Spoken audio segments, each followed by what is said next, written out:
Have you ever considered the possibility that Jesus, the Virgin Mary, Abraham, or even King David might have been dark-skinned, possibly even black?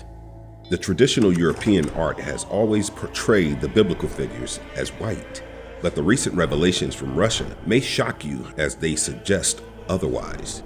Have you ever wondered what Jesus actually looked like? Many of us haven't, as we've had this image ingrained in our minds since childhood visits to church. But why haven't we questioned that someone of Galilean Semite origins or with Middle Eastern roots is depicted with fair skin, blonde hair, and blue eyes, resembling a typical white American? Did God want him to look differently from others? But the Bible doesn't agree with this notion. So why are these figures, even the Virgin Mary, Abraham, or King David, often portrayed as white? So when I first came across ancient paintings and art of historical icons depicted as black people, I knew right away that there was more to the story than I'd been taught. Join me as I explore this enigmatic and yet startling discovery of Jesus and other biblical figures' images. Russia has recently unveiled a plethora of art and paintings depicting Jesus, Mary, the disciples, and more. But why have they stirred debate over long-standing racism among the masses? These images predate and tell a different story than those told by later Western artists.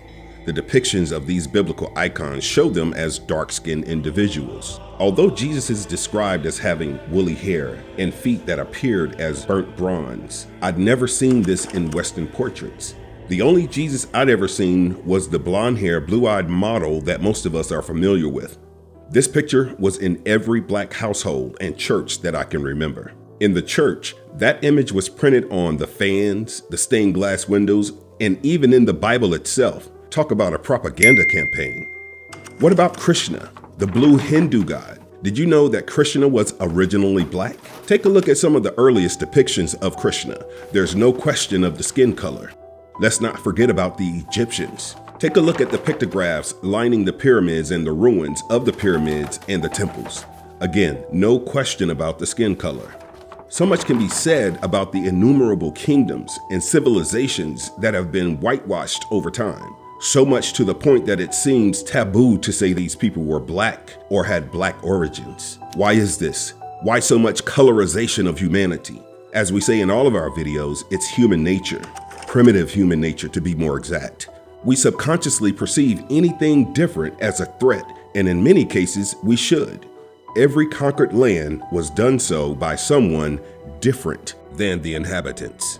Ironically, most religions teach that we are spirits inhabiting physical bodies. So what color is a spirit? Before I get lost into these profound questions, let's first address the revelation that has sparked a fiery debate on history and the origins of Christ. Russian iconography of Christian art has revealed a wide array of masterpieces that depict dark-skinned biblical figures. And no, this is neither a twist on biblical figures nor an artistic anomaly. What's more, these iconic images predate European duplicates of the original portraits of Renaissance. It's an answer to questions many of us in the West should have asked, but didn't because of the conditioning we've had since we first stepped foot in a church. A rare few of us may have challenged the idea of a white blonde Jesus with blue eyes who happened to be in Palestine among dark-skinned people, and yet the scriptures do not mention his unique features. Most of us have just believed what we saw. But with Russia opening its vaults to divulge black-skinned biblical Israelites, the possibility of black biblical patriarchs has sparked controversy. Before explaining the controversy, I would like to discuss the idea of how a dark-skinned Jesus influenced me.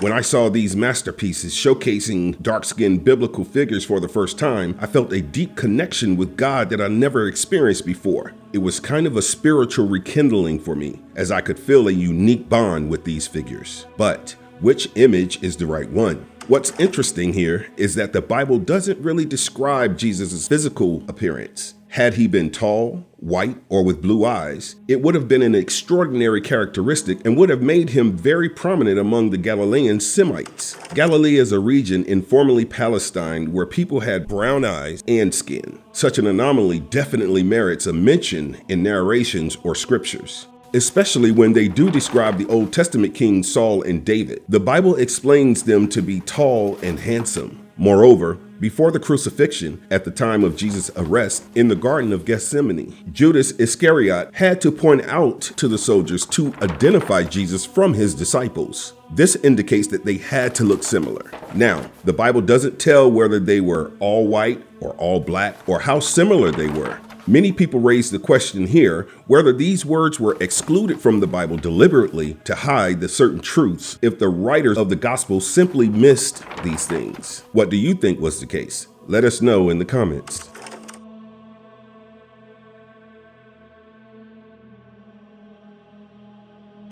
While Russia has relatively recently unveiled the new iconography, the skepticism on white Jesus dates way back. The debate has reignited with vigor after Russia opened its centuries-old cellars to showcase these icons. Another event that galvanized this debate further is the decision of Russian President Vladimir Putin to hand over the historic 15th century Trinity icon to a Moscow cathedral. Before we discuss this decision, let's delve into the significance of this historic icon. Andrei Rublev's Trinity is one of the holiest and most artistically significant Russian icons. It is believed to have been painted to honor Saint Sergius of Rodinyas in Sergiev Posad near Moscow. The icon depicts three angels who visited Abraham at the Oak of Mamre in the book of Genesis, the first book of the Bible. You must have noticed something different in these pictures, right? But more on this later. The icon has been transferred several times during periods of internal strife. It was moved to Moscow's Tretyakov Gallery in 1929 by the government of the officially atheist communist Soviet Union. During World War II, it was put into safe storage for a time. In 2022, it was again placed for religious celebrations back in a monastery in Sergiev Posad, the Trinity Lavra of Saint Sergius, which is the spiritual center of the Russian Church and a UNESCO World Heritage Site. Then it was given by the president to the Orthodox Church for a year before returning to Sergiev Posad. Nevertheless, this incident sparked controversy. It not only highlighted the growing influence of the Russian Orthodox Church in the country, but also Putin's attempts to forge an alliance to get a religious stamp on his decisions. He made headlines in the same year when he gave Russian soldiers one of two copies of an icon. Notice anything different about the figure depicted in this icon? This icon is named Spas Nerokotvorny, literally, the savior not created by hand. It belonged to a Tsarist-era minister of war and is now present in the Russian Armed Forces Cathedral in Moscow. Here also, the iconic figures are dark-skinned. While we're at it, no, he didn't reveal that Jesus is black. This picture started making rounds on social media platforms stating that Putin said that Jesus is black. It turned out to be fake news, as he was just presenting the icon. Nonetheless, Christ in this icon was dark-skinned. So are the figures depicted in Andrei Rublev's Trinity and these other icons dating back to the 14th century. These amazing masterpieces are not only rare but also strongly challenging. While most of these pieces were destroyed during the Soviet era, the remaining ones exhibiting in Russia provoked contemplation. According to an estimate, there were millions of these icons, but now only 50,000 of them are left. And these rare few are enough to leave us marveled, make us reconsider, and enable us to uncover the truth buried under layers of time and rewritten history. We need to be thankful that these icons have been extracted from obscurity. Their rediscovery highlights the untold stories that challenge the pre-existing assumptions, sometimes providing a basis for ingrained racism and discrimination. With the demise of communism, several icons have emerged in exhibitions and presented in market. The Castel Sant'Angelo, a mausoleum in Rome, hosted an exhibition of 40 Russian icons that left their country for the first time in 2011. Catch a few glimpses of these masterpieces here.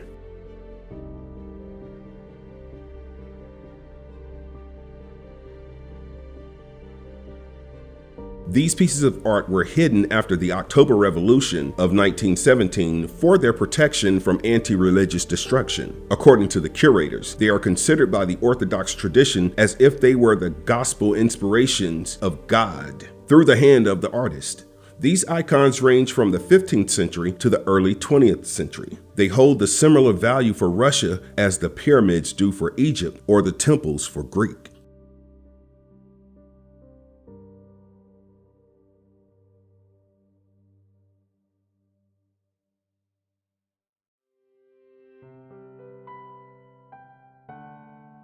These pieces of art dating back to the 14th century signify a drastic change occurring over this time, especially in the West regarding the biblical figures. These icons depict biblical figures from Abraham to the Virgin Mary as dark-skinned. Some people think that the icons blackened with time, but others argue had this been the case, their clothes would have darkened too.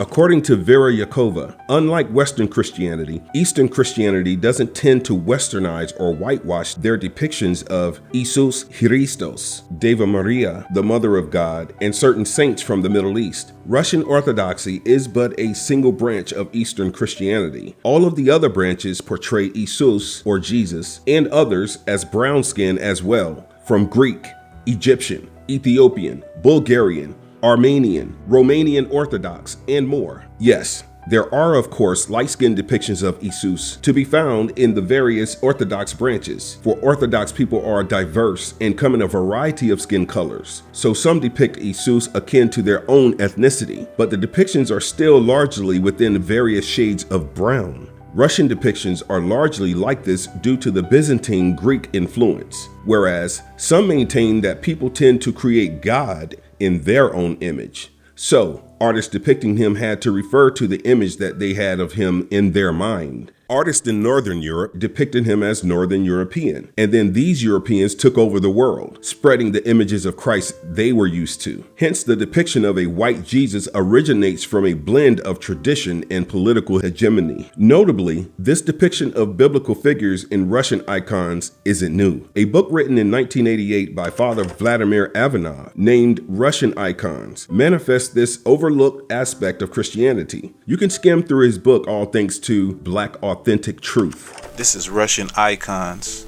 by Father Vladimir Ivanov. I hope I didn't butcher that name, but this is a book that is highly coveted by different circles. The book offers an interesting outlook on the typical biblical figures, but in a different light, or more precisely, color. Like right here, this is the transfiguration of Christ. It's black people in the whole picture, but this is the crucifixion of Christ. You can see that the people surrounding the black angels are black. This could have been a paradigmatic shift for history students, especially those focusing on religions. However, not many students with history majors would even know about this. Why is it so? The argument that people tend to imagine God in their image makes it plausible. But why did other non-white depictions of Jesus remain absent from the history books for such a long time? Moreover, where did the depiction of white Jesus come from?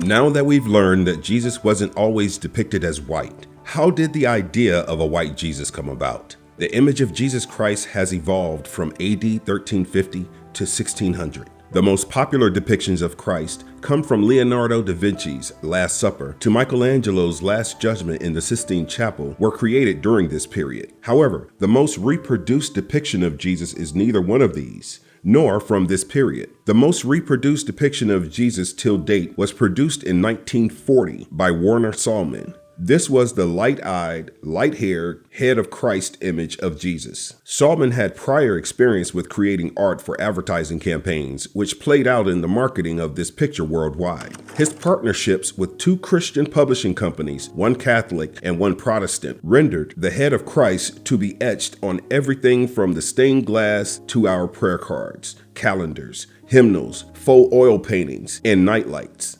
However, it doesn't mean that this image was the only one representing Jesus as white. In the Renaissance, the European artists began combining the icon with the portrait, making Christ in their own likeness. Sicilian painter Antonello da Messina from the 15th century painted small pictures of the suffering Christ in the same format as that of the portraits of regular people. Similarly, in the 16th century, German artist Albrecht Dürer is believed to have narrowed the gap between his own image and a famous self-portrait of 1500 and the Holy Face. We should remember here that this phenomenon was not restricted to Europe. There are 16th and 17th century pictures of Jesus with, for example, Ethiopian and Indian features. But if every culture or religion had their own image of Jesus reflecting their own characteristics, why did the image of light-skinned Christ become dominant? That's because European influence grew in other parts of the world with trade and colonization. With expanding colonization, missionaries were expanding as well. In many colonies, Jesuit missionaries, which was a religious order of clerics founded in 1540, established painting schools that taught new converts Christian art in a European mode. That's only one example. From Japan to Latin America, European colonists cultivated their own images of white Jesus. But what does this hefty lesson of history tell us about contemporary hierarchies, especially about entrenched racism? According to Edward J. Bloom and Paul Harvey, authors of The Color of Christ, in the centuries after European colonization of the Americas, the image of white Christ provided the logic of empire and a justification of oppression of Native and African Americans.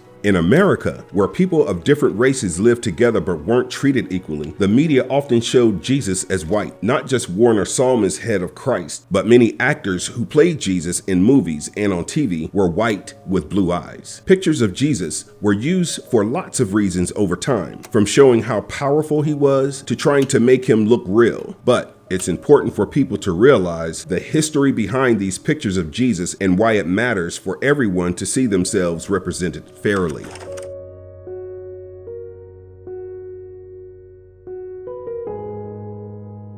So, what did Jesus really look like? Was he black, brown, or white? Popular Mechanic's 2002 article, The Real Face of Jesus, dives into the mystery of Jesus' appearance. Researchers utilize modern forensic techniques to explore the historical and archaeological clues, aiming to reconstruct Jesus' likely features. Their findings challenge traditional depictions of a fair-skinned European Jesus, instead suggesting a portrayal more aligned with ancient Judeans, dark-skinned with short hair and a beard, akin to those of Middle Eastern descent. This revelation underscored the significance of historical accuracy and cultural context. Moreover, it ignited conversations on the diverse representations of Jesus and their global impact. By meticulously analyzing evidence, the article offered a novel perspective, urging readers to reassess established beliefs and embrace a more historically accurate depiction of Jesus. The article's insights not only shed light on Jesus' potential appearance, but also emphasized the importance of understanding the complexities of cultural and historical contexts. Through rigorous research and compelling analysis, Popular Mechanics presented a thought-provoking narrative that challenged conventional perceptions and encouraged a deeper exploration of Jesus' visual portrayal. So, neither scientific nor historic evidence support the fair-skinned Jesus' image with European features. In fact, this image diverges significantly from the historical reality. This stark contrast challenges entrenched beliefs and underscores the importance of understanding cultural and historical context. It prompts reflection on the diversity of human representation and the impact of cultural biases on visual interpretations. Ultimately, it invites a reevaluation of established depictions to embrace a more historically accurate understanding of Jesus' appearance.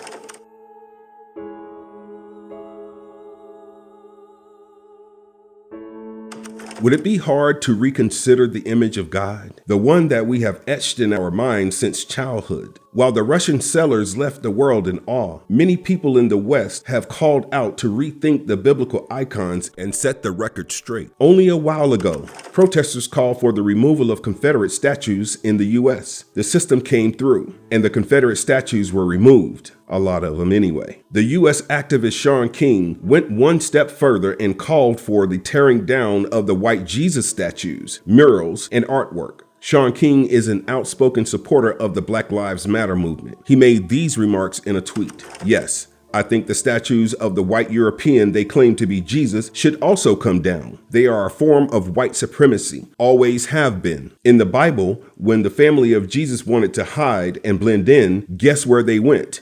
Egypt, not Denmark. tear them down.